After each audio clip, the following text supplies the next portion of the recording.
Hello everyone, I am doctor Madhu Goyal, senior obstetrician and gynaecologist और आज हम बात करेंगे एक्टॉपिक प्रेगनेंसी के बारे में। तो एक्टॉपिक प्रेगनेंसी क्या होती है? इससे पहले हम समझते हैं कि नॉर्मल प्रेगनेंसी क्या होती है।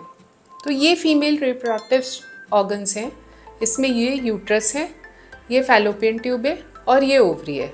तो नॉर्मली हर महीने ओवरी से एक एग रिलीज होता है, वो फैलोपियन ट्यूब में जाता है।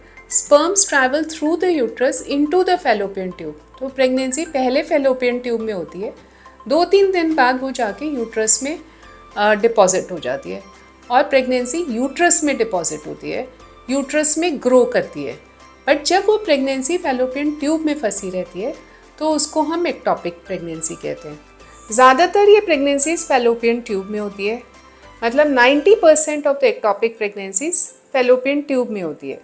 बट कभी कभार प्रेगनेंसी सर्विक्स में भी हो सकती है या एब्डोमेन में भी हो सकती है और रेयर लोकेशंस हैं जैसे अंडर द लिवर, वहाँ पर भी हो सकती है। अब प्रॉब्लम क्या है एक्टॉपिक प्रेगनेंसी के लिए? हमारा जो वूम्ब है वो ही केवल प्रेगनेंसी को सपोर्ट कर सकता है। बाकी के structures they are not designed to support a pregnancy. Fallopian tubes तो बहुत ही थिन मस्कुलर स्ट्रक्चर होता है।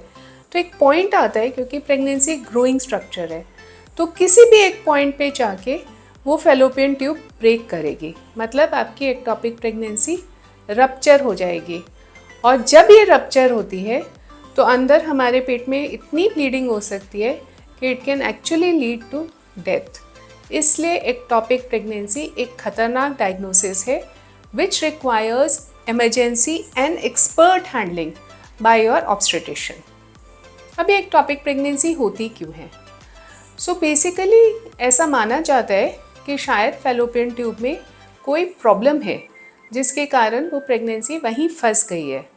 तो जिन पेशेंट्स में प्रीवियस हिस्ट्री होती है एक्टॉपिक प्रेगनेंसी की, या कोई प्रीवियस सर्जरी होती है ट्यूब्स पे, या कभी इन्फेक्शन रहा है जिसके कारण एडिशंस बन जाते हैं या ट्यूब्स ब्लॉक हो जाती है, या ये भी देखा गया है कि जो महिलाएं 35 ईयर्स से ज़्यादा होती हैं, जो स्मोकिंग करती हैं, उनमें एक्टॉपिक प्रेगनेंसी के चांसेस ज़्यादा होते हैं। ऐसा भी है कि अगर आप मान लीजिए कॉपर टी या मल्टीलोड या कोई भी इंट्रायूट्राइन डिवाइस यूज़ कर रहे हैं, आमतौर पे तो इन पेशेंट्स में प्रेगनेंसी होती नहीं है, लेकिन अगर प्रेगनेंसी होती है तो उसमें एक्टॉपिक के चांसेस ज़्यादा होते हैं। या फिर आपकी ट्यूबल सर्जरी हो चुकी है, मतलब आपने सर्जरी कराई है, बच्चे बंद कराने का ऑपरेशन कराया है, उनमें भी अगर प्रेगनेंसी हो जाती है तो उसमें एक्टॉपिक प्रेगनेंसी होने के चांसेस ज़्यादा होते हैं। पोस्ट आईवीएफ मोस्टली लोग समझते हैं कि आईवीएफ के बाद एक्टॉपिक नहीं होती, ये धारणा गलत है, और आईवीएफ के बाद भी एक्टॉपिक प्रेगनेंसी होने के चांसेस हैं।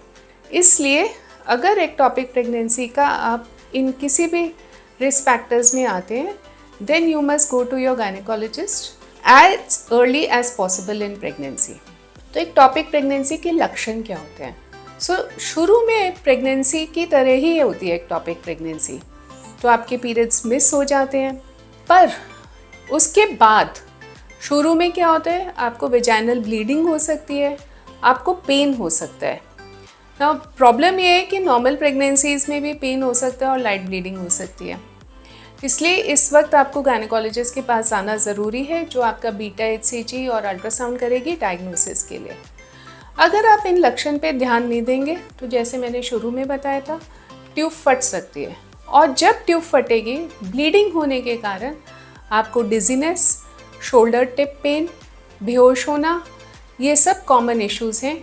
या फिर आपको रेक्टल प्रेशर हो सकता है, जहाँ भी ब्लड कलेक्ट होगा, अगर आपके डायफ्राम के अंडर कलेक्ट होगा तो शोल्डर टिप पेन होगा, अगर बावल के अराउंड कलेक्ट होगा तो रेक्टल प्रेशर होगा। तो because of the bleeding you will have these symptoms. So the best tip is that अगर आपका पीरियड मिस हुआ है, if you think you are pregnant, you should go to your obstetrician as early as possible, who can do adequate testing and treatment for your pregnancy.